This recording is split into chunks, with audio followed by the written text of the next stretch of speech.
Assalamu aleykum, o yanda men amandaşıp baştayın. O nesi durus bakıtqa men esendeşip baştayın. Aman esen day kaşımda men arbun gevim daptayın. Harbun geptü vakıttın alkından alıp dogattayın. O dilgirlegen vakıttın diline dilin çaptayın. Yegisti bugün elirtpe 2 minötte taptayın. Handan engiregen vakıtkan estü gepten taktayın. Ekön hazır katıltpay men arıştı genen attayın. Biz bolsa julkungan argımak, vakıtım bolsa jaştayım. Hey elim bilsin ırımdan, oğul vakıttın egi başı kırılgan. Egisterge turat canımda egine cünü jıyılgan. O kıykıram dep bulayalına kırılbay ele julungan. Oy uşunça egin var uyalbaysın bumurundan. Ördüңөр kırdaş murun jigitmin özgöçe sonun kuyulgan. Uypalangan vakıtım bunun karasam uçkanday jünü kuyundan. Amin negistin jağın karasan berekekten kuyulgan. Kuyunga kuyulgan degen aytılgan amanım. Sen eşkidey boldun çıngırgan. Ekegi sabdan takıva bir Allah kasıyıngan. Vanda kayrılayın dilmenen, kayrılayın tilmenen. Ula mene komuz çertesin sen süйлöşüp jattın kimmenen. Koşokta eki egisti men koşoyunçu jamakka. Oy korsuldayt ko vakıtım toygondoy bugün tamakka. Baştap kalıpsın söz başın kana жооп berip görçü talapka. Koy koyatur çün egizim. Bop da öyle koyasınlar senin oğuzlar göz kayakta. Ordunda turbay alıska önüp kalgan ekensin. Aytışam dep bismenen jönüp kalgan ekensin. Sakalı jok selkidey jürüp gönüp kalgan ekensin. Biröö menen aytışsam ekinçisin unçukpay desenim sönüp kalgan ekensin. Kara bulutтай vakıtım başka tönüp kalgan ekensin. Östürüp jürüp sakaldın aytör bir günün eşersin. Oy sakalımdan ayrılsam sanatımdı çeçersin. O kanse dağı vakıtım kadalımıktı çeçensin. Görkümdü sösten köşültüp günden günge köşersin. Oy sen sünnetke kılbay bir damal ötüp keter bekensin. Bu düğüneden acaka göçüp keter bekensin. Tarıkbette erkeklikten öçüp keter bekensin. Kırgız halkı negizine jakşılıktın ardayım, jakşılık menen çek degen. Erterek işti kılbasan eseli babam geç tegen.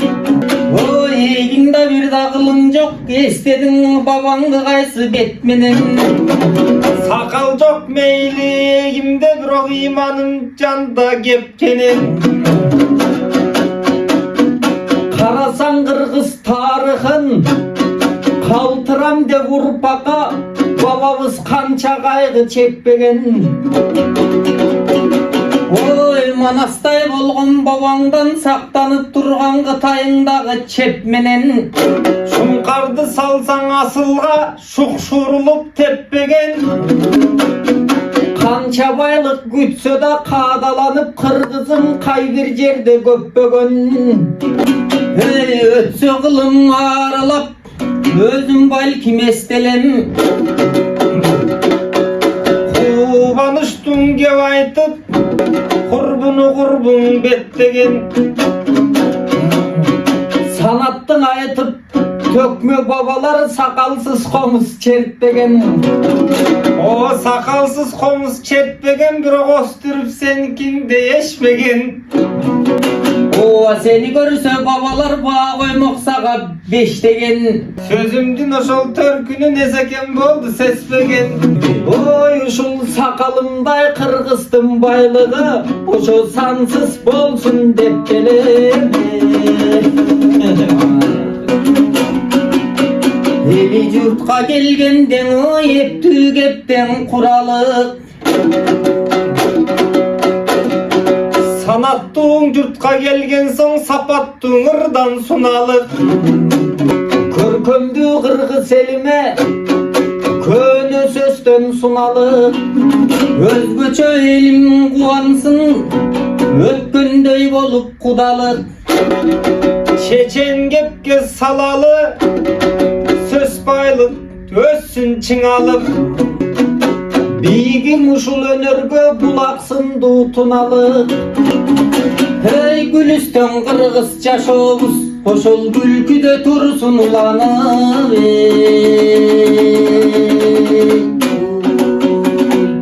Деп төлемді. Болды. Assalamu alaikum, урматтуу улуу журт, кадырман калай?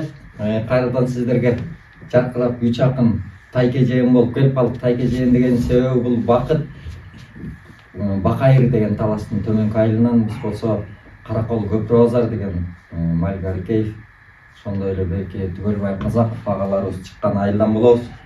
Биздин апабыз Бакайырдан болот. Алдыңыздарда Бакыт Шаршеналиев. Ой, молодец. Кол чагып кол. Бакыт Шаршеналиев, Жабаев Аман, жана дагы Жабаев Эсен. Эгиз акындар. Эгиз акын бир жалкы кайрадан көрүшкөнүбүзгө кубанычтабыз. Эки эгиз бир жалкы да. Эсен эгизим айткандай тайкежеğinde болуп келебиз. Бир өнөрдөбүз, замандашпыз. Кудай буйрса тагдыр бизди залкарлардын катарына кошсо деген тилектебиз, Кудай буйрса. Элге эмгек кылып, кызмат кылып, эл үчүн, жер үчүн, мекен үчүн кызмат кыла берсек, эл эмгегин жер жебейт деген бар го Кыргызста. Анан багыл ушул өчпөс өнөр деген өзүнүн чакан берүүбүзгө кайрадан үчөөбүз жолугуп атканыбызга, алты көз түгөл алты сан аман жолугуп атканыбызга дагы бир чети Кудайга шүгүр. Кудай буйрса ушул өчпөс өнөрдүн эң негизгисин айта кетсек, бизде спонсорубуз бар, Эко Спа деген. Кудай буйрса ошол Эко Спага бар, массаж кылып денеңиздерди жазып, бери келип чериңиздерди жазып турсаңыздар да болот, жарашат. Андан дагы көптөгөн негизи жаңылыктар бар. Өткөндө Бакыт Шаршеналиевден бир окуя болуп элек.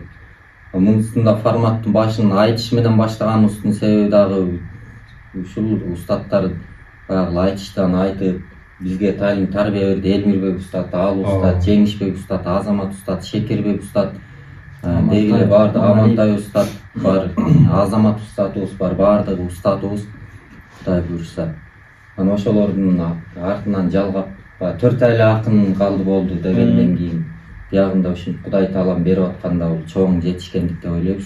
Ошон үчүн элге кичине өзүбүздүн моюнубузда милдет ошол Кудай берген өнөрдү элге тартуулаш керек экен. Көдөндөн көрүп, көкүрөктөн төгүп бир аз ырдап көрдүк экен, сындап көрүп сиздерден деп ойлойбуз Кудай буйрса.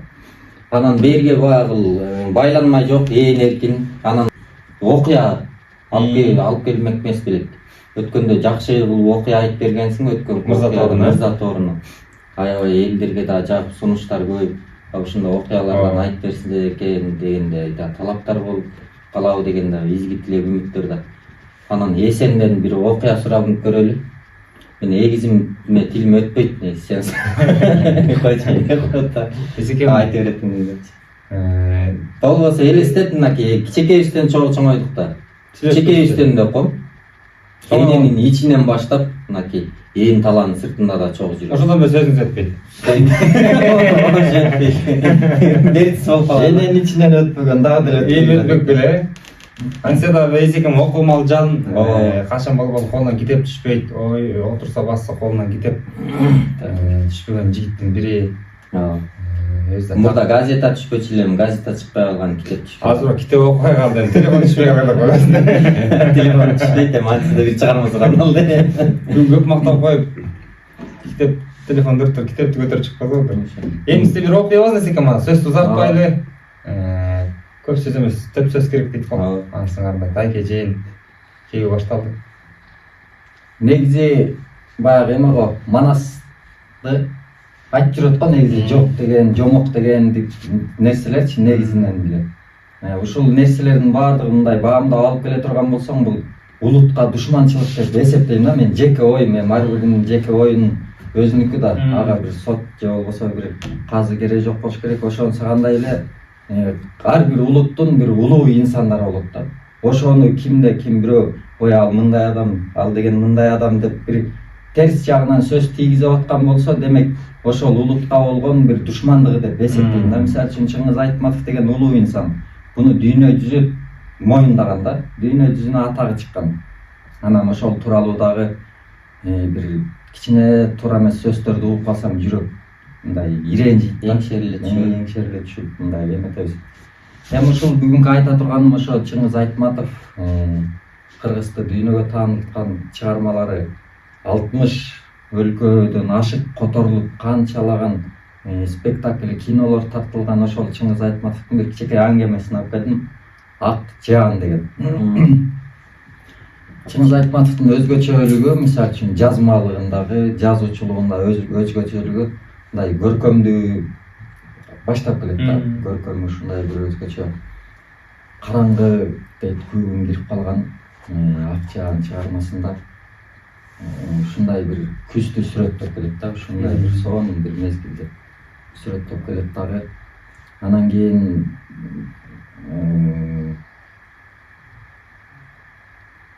кыш кандай болот эле деп ойлонуп калдым. Күздү сүрөттөп эле кыш кандай эле. Күздү сүрөттөп көчө жайды сүрөттөп кетти.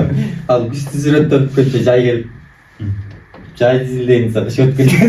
Кышка келе албай атасыз, жарыска чыга албай атасыз да. Караңгы түн экөө келе атат. Анан кийин Ким экөө? кыштапты көздөй караңгы түндө эки киши келе атат. Анан мына эми дейт. Мен өзүм нары кетейин. Жок, мен жеткизип коеюн десе, жок, Касым айылдагылар көрүп калат. Сөз болот. Мен өзүм эле кете берейин деп. Касым караңгы түн келе атат. Касым жок, кой турбайсың. Караңгы түн кыштапты көздөй келе аткан бул Ак жаан окуясында, чыгармасында Саадат деген кыз болот. Кечинде бул негизи мындай апазы Саадаттын тынчсызданганы мындай баягы күтүлбөгөн жерден чакырат да апазычы. Анан кийин Саадаттын баягы ойлонгону апама бирдеке болуп калды деп ошо кеч болгонуна карабай, эми ал учурда азыркыдай такси жок, же болбосо маршрутка жок, же кандайдыр бир велосипед жок. Ушундай бир оюмдап барат да. Ушундай кечинде апама эмне болуп кетти, апама эмне болуп кетти, тынч болуп кетет. Атам уруп атабыз. Ушуга эмне? Зейнеп апасы. Сөзүңүз уже жана Зейнеп күтүп болот, менди күтүп болот, менен кошотчу. Оюм тартып атат. Саадат эмне болду? Касым эмне болду? Саадат үйүнө барат. Саадат барса баягыдай эле бул апасынын бир айта албай жүргөн ички эмеси болот да, жүрөгүндөчү. Ушундай бир кыжалачы, бул Зейнеп апа деп келет китептечи. Зейнеп апа бунун күйөөсү өтүп кеткен болот да. Анан кызын жалгыз өстүрөт. Анан Зейнеп апа бул өзү да ойлонуп жүрөт. Ушул кызым күйөөгө эртерээк кетсе болот эле, болбосо бир айылдан болсо жакшы болот эле. Жакын жери Сырдарканада я. Алыска кетип калбасын. Жакшы жатка кетпейт. Анан эң жакшысы көрөр бар. Эми ал учурда азыр кыдай болгон эмес да. Азыр мисалы үчүн кайыр тойго барсаң, дастаркондун үстү титиреп, тим эле тасмал жазылган дастаркондун үстү асты стол сынып кетейин дегендей да, тим эле коерго эч эме жок, орун жок. Ал учур деген өтө ушундай кыйын болгон. Анан көрөр багар жок боло турган болсо, ошону бир үйгө эле алып келе алса, эң жакшысычы. Ошо менен чогуу болсок деген ушундай бир Күчүк күйөө кылайын деген Зейнеп папанын бир кыялы болот да. Анан Саадат бул өзү ошол учурда колхоздо жумуш иштейт. Зейнеп апа. Жок, Саадат иштейт. Колхоздо жумуш иштейт. Анан кийин апасын айтат, ой апа ушундай азыр жаңы техникалар келип атат. Азыр деген ушундай ал жакты көрсөңүз, тим эле ушундай бир мастерлер бар, трактор жана эмелерди айдаган. Тим эле өздөрү заводдон иштеп чыгаргандай, оңдогондор да ушундайлар дагы деп жетине албайт. Саадаттын ой кыялынын баардыгы ошол жумуш. Ал учурда жер жыртуу, жер айдоо боюнча көбүнчөчү. Анан Саадат жер айдайбы? Саадат ошол жанагы жер айдаганда баланын атын унутуп калдым, ким эле жаңы эле айтты. Касым трактор айдайт, Саадат болсо артында сокону карап чыгып экөө контролдойт. чогуу айдап жүрөт да. Анан бул эң кызыгы чогуу жыртат. Чогуу келип Касым менен Саадат. Анан эң кызыгы Касым көнүгө Жерди жытат туруп, э? Касым көнүгө Саадаттан сурап коет, оор болгон жок. Кеткирди да. Мен азыр окуяны унутуп койбойм башынан. Тамашалап. Кыйналган жоксуң, ачык болгон жоксуң деген сайын Саадат чинденет. Эми ачууланат да ичиненчи.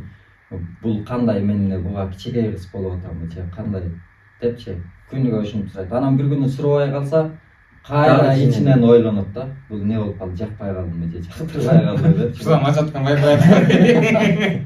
Кыз эми Трактор менен кошо жеп салайын деп. табият ушундай деп. Анан кийин жанагындай жагын техникалар келип баштагандан кийин Саадат апасынан суранат. Апа мен барайын. Мен ушундай иштейм. Ой кызым, аякка не бар сен кыз башың менен аякка кантип иштейсиң? Аякта жалаң эркектер андай мындай десе, Саадат айтат, жок. Айыл жакта апа кыздар дагы бар иштегендерчи. Апа ушундай бир шумдук азыр деген башкача болуп атат. Ушундай техникалар келип, ушунчалык бир өнүгүүлөр болуп атат. Десе апасы уруксат бербейт, жүрөгү кыйбайт. Жалгыз кыз айтат, ey кызым дейт. Башкалардын балдары барсын, аларда деген 3-төн, 4-төн, 5-тен, 6-тан балдары бар. Сен болсо менин жалгызымсың. Сен кетип кала турган болсоң, сага бирдек боло турган болсоң, бай апа күйшөлөт да, өзүнчө Түпөйлүү болуп кеткен да. Десе анан Төкө деген бул Төкө келип калат. Төкө деген бул Зейнеп апанын кайнагасы. Киши турбай Чоң киши. Анан ал айтат, ey кызыңды жибербейсиң, маны кармап тургандан эмне кыласың? Деп анан кийин Төкө кайнагасы айтып атсам деп жиберип жүрөт. Чыңгыз Айтматовдун бир өзгөчөлүгү да мындай окуя менен келат, мисалы үчүн баягы Жамилада деле же болбосо берки кайсы бир чыгармасы болсун, кайра бир биягынан абзац менен бир жакшы кылып сонун кылып баштап кетет да. Зейнеп апа ушундай ачууланат, эми кыскартып эле кетерин, тиягын ошо ачып эметсе окуп алгандар болсо өтө кызык окуя экен, мага жакты, эми башкаларга билбейм. Анан ошо Төкө атанын келини Жидеш болуш керек эле, жаңылбасам Жиде. Ой апа не болду десе, кайнагамдын сөзүн угуп жөнөтүп жибердим эле, анакей болмок ушундай нерсе болмок. Эми жалгыз кызым, эми кандай кылам? Тигине мындай деп баягы ачууланат. Көрсө жанагы Касымжан экөө үйлөнөт дагы. Ал Касымжан ал деги эле башка жакта да, мисалы үчүнчү эмеси турактуу жеричи. Анан бул апа Зейнеп апанын ачууланганы кызымды өзү ара тора көрчүм эле жумуштан. Эми таза көрө албай турган болдум го депчи, алыска кетиптир. Анан кийин тиги Төкө Дүрүп алып келип берди. Бат берди. Алыстан Айфон алып келип берген. Тиги Төкө ата Зейнеп апаны чакыртат. Эметчи. Анан барганда көп сөздөр болот жана жерде. Зейнеп апаны алып кепчип, сен ушундай сиздин айтканыңыз менен болбоду эле. Эми сиз мынакей өзүңүз кайтарып бериңиз деген сыяктуу эмелерди айтып көп сөз айтып жүрөт, көп сөз айтып жүрөт. Анан кийин төкө кайнатасы айтат да, ай Кайнагасы. кайнагасы айтат да, ай Зейнеп, сен өзүң деле карасаң, сен мен инимди болбой отуруп тийгенсиң депчи, сүйүшүп кошулгансың. Эми сен келгенде деген биз мындай бир кичинекей жерди иштетип, жанайтип, казып, эме кылыш үчүн канчалык кыйынчылык болчу эле, канча таштарды терип, канча убара болчу элек. Ошол жерден мисалы үчүн көздөн жаш чыгып, ушундай бир кыйынчылыкка карабай келбедиң беле сен депчи. Эми эмне болуп калды сен?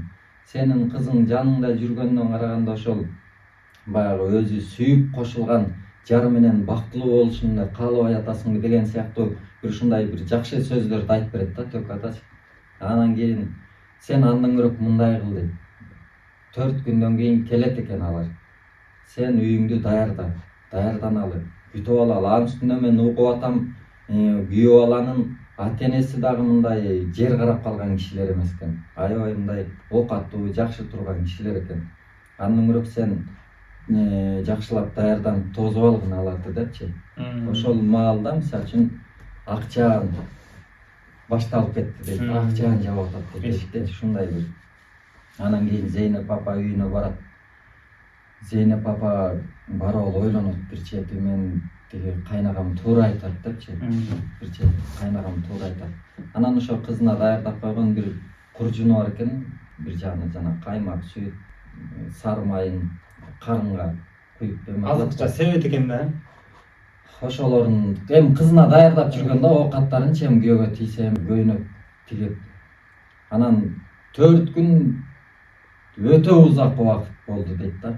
4 күн кантип эми күтөм, 4 күн деген. Деп анан кийин апа өзү жүрөгүнөн чечим чыгарат, мен аны 5 күн күтөйүн. Азылган күтөйүн. Чечим чыкты уже. Өзүм барайын деп чечтим. Андан көрө өзүм барайын, акыбалдарын сурайын деп анан кийин куржунун атын асынып алып, анан кийин жолго чыгат. Жамгыр куюп атат, ак жааңга айланып кеткен. Суу болду.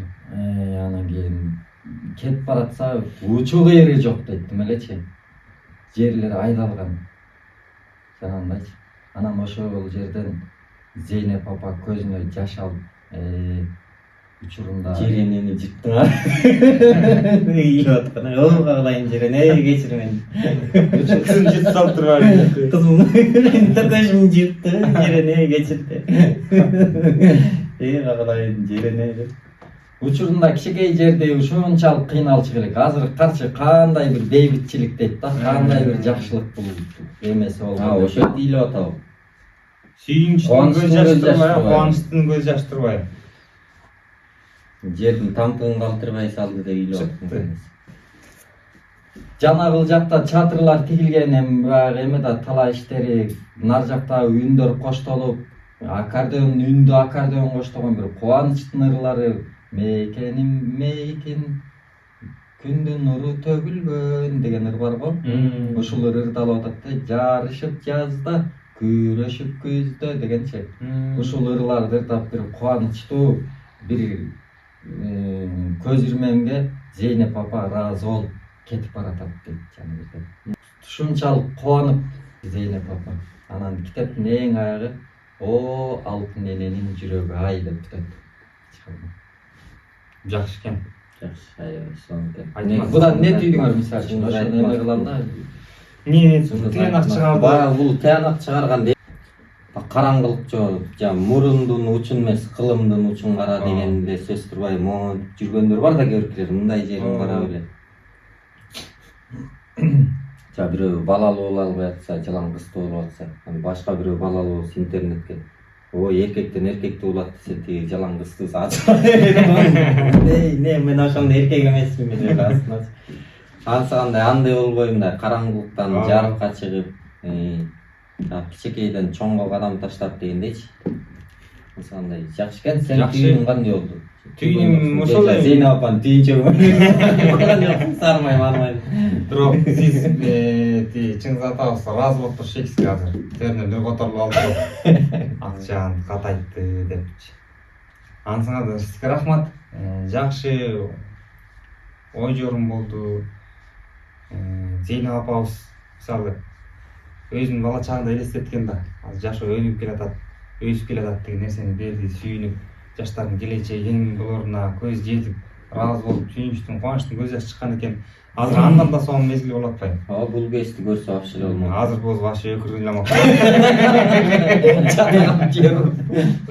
Азыр ёмо деп мындай Жыртылып аткан жерлерде таштар турса. Мойнунда аман байке мисалы фараондор кыйын болгон дүйнө жүзүндө мисалы ушундайлар болгон го, падышамын деген. Эми падышалык эмне дейм да? Кыйын болупчу, жанында желпиш болуп элесең, азыр деген кондиционер бар, бүт өнүккөн ысык суу, мустак суу.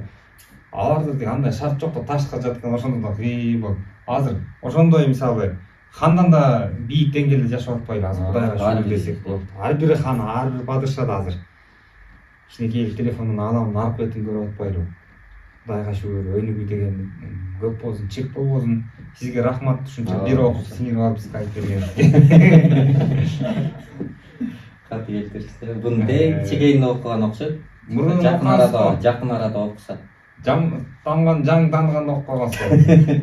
Жо негизи эле мен көбүнчө Алибекенди атса эле жанкенде. жо негизи эле Чыңгыз Айтматовдун чыгармалары соңго мага ошо Кызыл Алманы ушуларды бир учурлардачы. Кызыл Алмасы да өтө сонун чыгарма. Негизи эле Чыңгыз Айтматовдун бардык чыгармасы баягы айтат го, китеп болот окуй тургандачы, Тоолор кулаганда окубай турганда китеп болот деген сыяктуу ошол. Мен тилегим эми Чыңгыз Айтматовдой болгон жакшы чыган инсандар бул өчпөс өнөр деп келатпайлы, өнөр өчпөйт деп. Эми дагы тилейм ушундай жакшы чыгармачыл, жакшы чыгармалардан алып чыгып турабыз. көп чыга берсин бизде, Кудай буйрса. Сизге рахмат. Кудайым буйрса кийинки эфирлерде да жакшы ушундай окуялардан, чыгармалардан, поэмалардан айтып берип, анан айтышканда, алым сабак кылганда даярдык эле ушул жерден эле колдон келишинче эч кандай жазалмачылык болбой эле эркин айтып атабыз. Баары эми элге маалым болсун деген эле. Маалым болсун деген маалымат да, элге маалым болсун деген Сөздөн сөлтүп кептен кемтик кетсе кечирет дейбиз да. Баягы Ашырал атабыздан суранып турбайт. Акындыктын мектеби барбы, университет деген сыяктуучу. Ой, бар ушундай десе таң калат. Анан кандай мен укпадым десе, биздин ушул акындыгыбыз элдин алдын ырдайбыз. Эл өзү таразалап сындайт. Акындын школасы дасторкондун чети дейт э. Айткандай. Ошол жакшы окуялар, жакшы кызыктуу, элге керектүү маалыматтарды айтып туралы азыр баягы телефон, интернет өнүккөн заманда китеп деле окулбай калды да. Сиздерге рахмат, окуп айтып берип аткан. Анын үстүндө дагы кээ бир китептерди кээде окуп карасаң окугуң келбейт, ренжисиң да. Өрттөй турган китеп бар, өлтүрө турган молдо бар дегендей бир кызыктай бир китептер болот да. Андай болоруна Чыңгыз атабызга окшогон чыган аталарыбыздын ушундай ташка тамга баскандай таасын айткан ой кептерин айтып берип, сиздер колдон келишинче өзүбүздүн билген менен кошо бөлүшүп, ага да өзү үйрөнгөнгө да Кудай таала мүмкүнчүлүк берсин бизге да көп окуп. Ага, жерде отуруп эле билим деген маселе эмес го. Баягы билимдин жайы бешиктен көргө чейин дейт, билим алып эле. Анан Чыгарма сураналы багы, эл дагы суранат залкарлардын, аталарыбыздын жакшы чыгармаларын. ырдап берели да. Ооба, ырдап.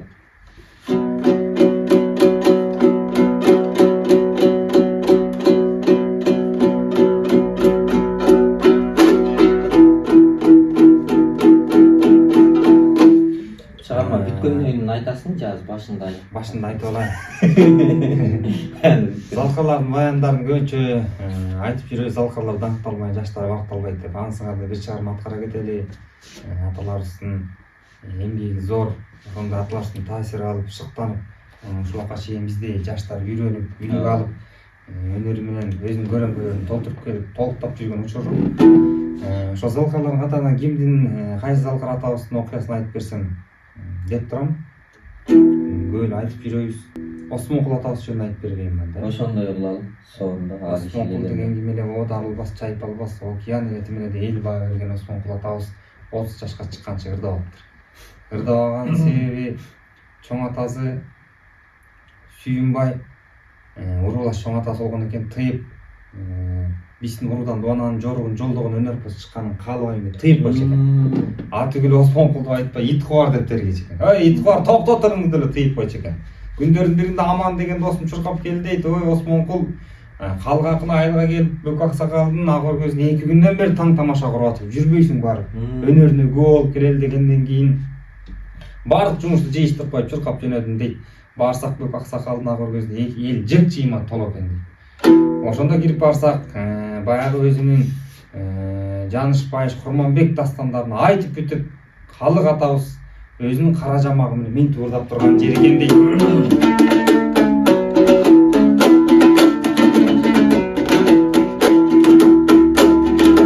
Саяктан келдиңде сол того, самаган тууганың ортоңо, төө баштап тогун семал берген, түпкө таңарың олкого, бүлөнкөн далайың ырчынны, башайы шайыңы торкого, учурашып кетпекке, умтулуп келдим мен кабактан, улама булол мен кырлардын, уругун сеппи тараткан, томуктай кестене токомдон, таткандын ырдын ширесин, тап айткан эң акынмын, катыктың ырдын жүйөсүн, тонан элдин деп аталып, менин токомо жаккан мүнөзүм.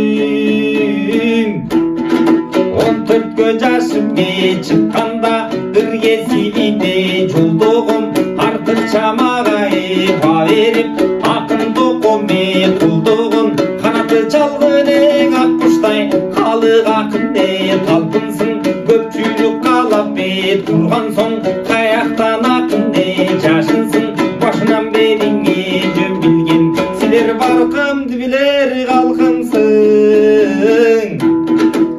деп кайрылганча эле Бөк Аксакал сөзүн бөлдейт. Ой каке, сизди канчук сактагыта албайбыз, айылдан ушундай Осмонкул деген балабыз бар, ырдатып уруп бир сынап берсеңиз дегенде, гел деп тааныгандар бар катарга олтуруп калгам дейт. Осмонкул атабыз төрдө Сүйүнбай чоң атам олтурган экен, андан корком дейт.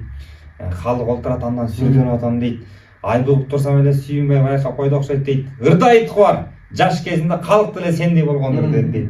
Ырда сырдайнап мага көргөзгөн кордугунун баарын элдин көзүнчө төгүлтүп ырдап турган жерим дейт Осмонкул атабыздын.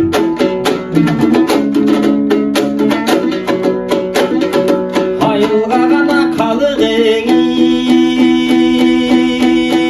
келди деп, амандан уктум кабардын атайы чап, мен келдим атактуу калык аманды, жакшыбык акем ардагым, жалпың элиң мал жаным, жаркылдап эсен жүрөбөй жактырып тандап алганым, күрөмүңө сен кырсыктан жаныңдай көргөн балдарым, жайымдың айтып берейин, жашырбайга кем өзүңдүн, тууганым менин Сүйүнбай ажыратты сөзүмдүн, акын болуп да чыксам да алкынып бала кезимдин, жарыкка чыкпай жабыктым жаш кезимден сүздүрүп, каке жакынымдан оңай быктым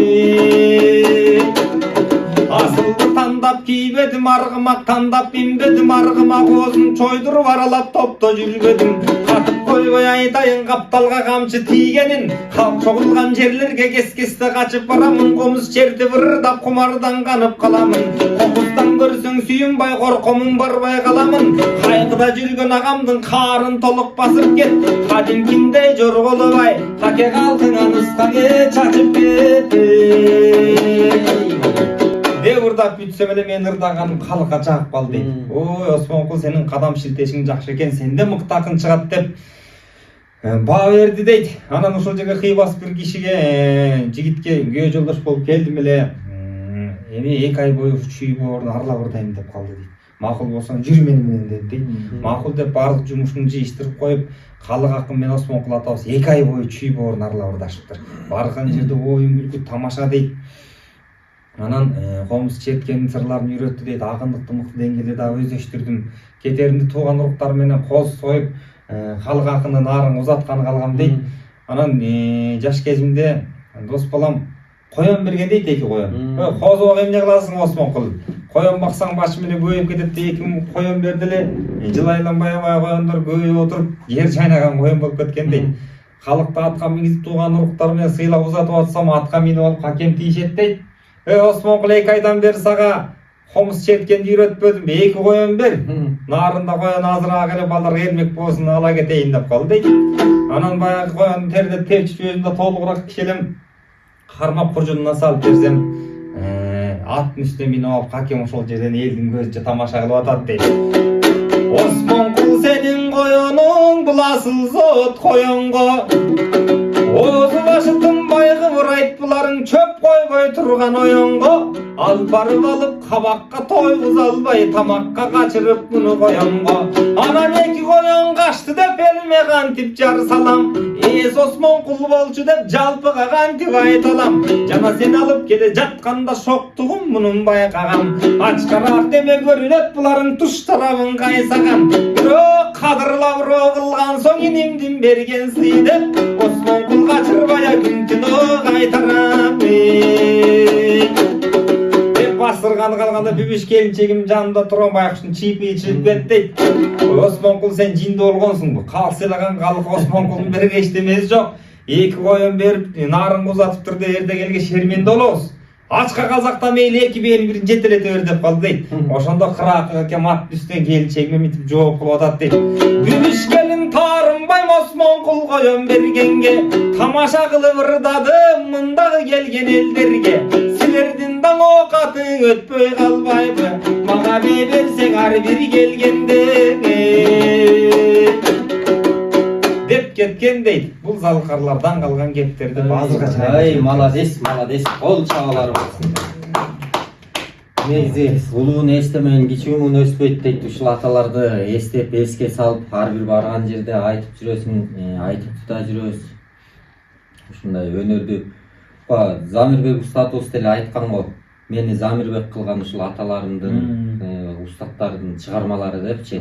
Барган жерде ошолордун атын айтсам кутуң сүйүнөт дейт. Ансыгандай чоң рахмат. Барган жерге ушундай вакылдап болгондой Азмерди угуп отуруп, тим эле ошол жерде аралашып жүргөндөй болуп кеттик экен. Биякта элдер да, сиздер дагы жан тилиңиздерди салып окусаңыздар, арасында чогуу жүргөндөй болуп каласыздар балким, Кудай буйрса. Айтуучулук, чеберчиликти Кудай таалам берген экен ченөй. Асылдар тааныш дегенде сиздерди сөзсүз кадырлап, сөз баалап, сөздү элей билген асылдарга ыраазычылык билдиребиз мынакей. Чоң рахмат мынакей. Кол чабып кол. Барбай. Байыта бер барган жерде ушундай айтып. Эми Эсенден сураналы бир чыгарма. Эсекемен Кандай бир жакшы бир чыгармадан. Güzel kız деген чыгарманы тапкырайын. Сөз оonu өзүңүз таандап окшойт. Барып атам чыгарган сөз оonu өзүм. Замирбек атам иштеп берген деп. Замирбек атам иштеп берген. Жок, бул демек сөзү Барып атамдыкы. Оonu болсо Замирбек Сөнбаев иштеп чыккан. Замирбек Сөнбаев. Güzel istеген чыгарманы аткарып берейин өзүмдүн колуман келишинче.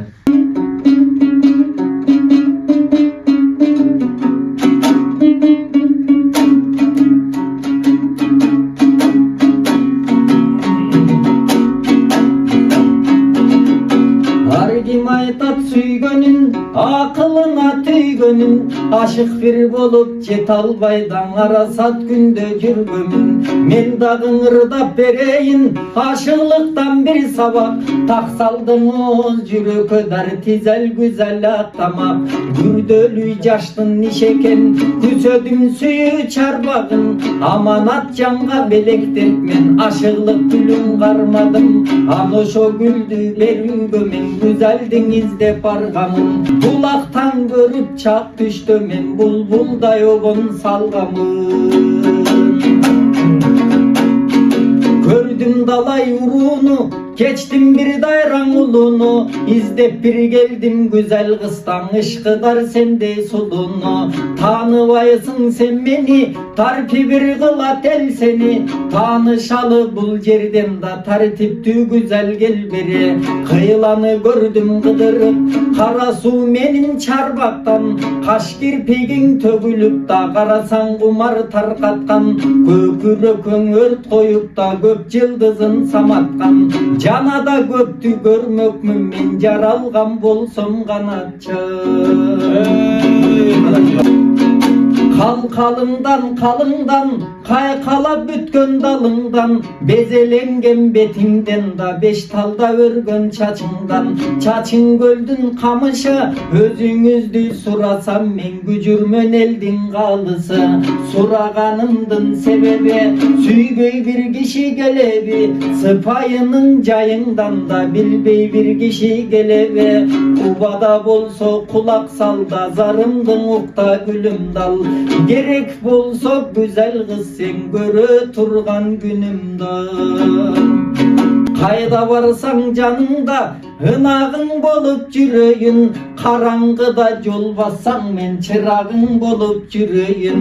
Жашырбастан ачык айт, эмине болсоң оюңда, жүрөгүнөн илинген да, туткунуң менин торуңда. Кыйнасаң да өзүң бил, сыйласаң да өзүң биле, тагдырым сенин колуңда.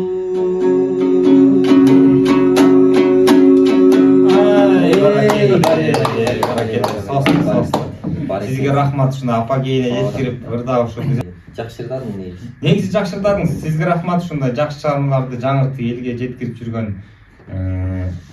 дагы жакшы чыгармалардан күтөбүз. Көптөн бери ырдап жүрөт окшойсуз. Ошо төрөлгөн ырдап келатат. Ырдадык, тулпар көргөндө төрт аягы тыбырайт деп калабыз. Эсен Жабаевди ырдаттык. Бардык баягы кыздын мыйзамга жазылбаган, кагаз бетине жазылбаган мыйзамы бар. Ансыңарды улуубуз биринчи ырдады, экинчи Аман Жабаев. Мен ырдайынбы? Деп. Жантып айтып коесуз. Табышмакка кетип калды.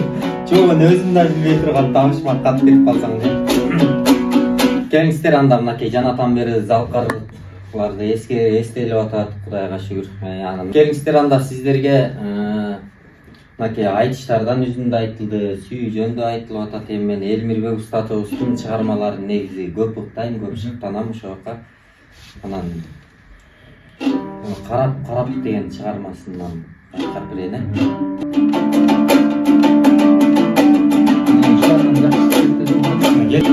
Жамалы белең берметтин, ай жабыркап көңүлдегидеттин, карансыз калган кайыктай, кайры бош жаным мен кеттим, ай мен кеттим. Карабай кайрадан сени самап, күттүм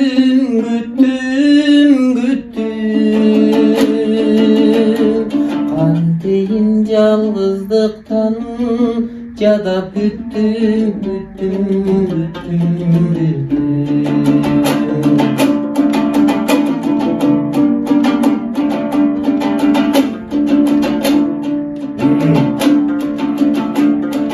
Көпөлөк гүлгө кона албай,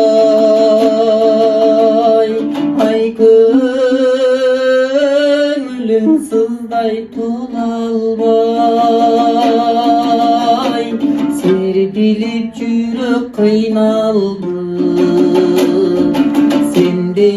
сендей бола албай, ай бола албай. Карабай кайрадан сени самап, күттүм кантейин аргам жокта, жалым жалгыздыктан жадап бүттүм.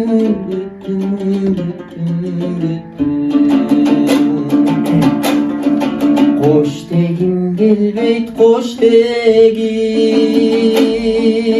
ай козгобо бөлөк жок кебин, кош десем мейлиң аргам жок, коштошор кишим жок менин, ай жок менин. менин карап карабай кайрадан сени самап күттүм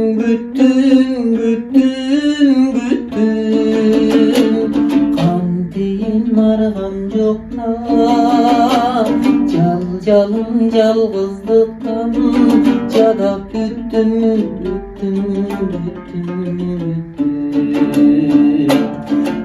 жалым жалгыздыктан жадап бүттүм